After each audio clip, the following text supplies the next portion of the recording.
Ito ang pinakamalaking cruise ship sa buong mundo. Isang lumulutang na megacity. Kilalanin ang Icon of the Seas, 5 beses na mas malaki kaysa Titanic, itinayo ng Royal Caribbean at may nakakamanghang presyo na $2 billion. May haba itong 1,200 feet, bigat na 250,000 tons, at kayang maglaman ng hanggang 7,600 na pasahero kasama ang 2,300 na crew. Ibig sabihin, mahigit 10,000 katao ang pwedeng magsaya sa gitna ng dagat. Pero heto ang nakakabaliw na bahagi.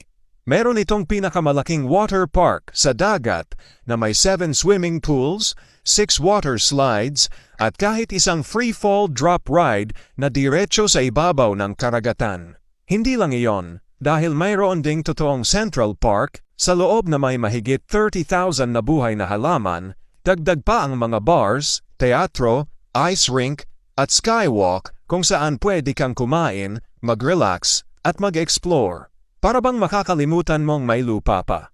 At ang pinakamatindi, paano nila pinapakain ang lahat?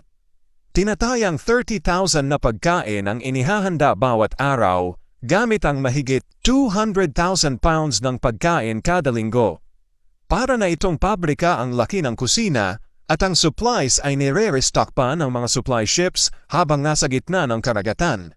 Sa ngayon, ang Icon of the Seas ay nakabase sa Miami at bumabiyahe sa Caribbean at tinatawag itong pinaka-wild na bakasyon kailanman. Kung sakaling dumaong ito malapit sa inyo, sasakay ka ba?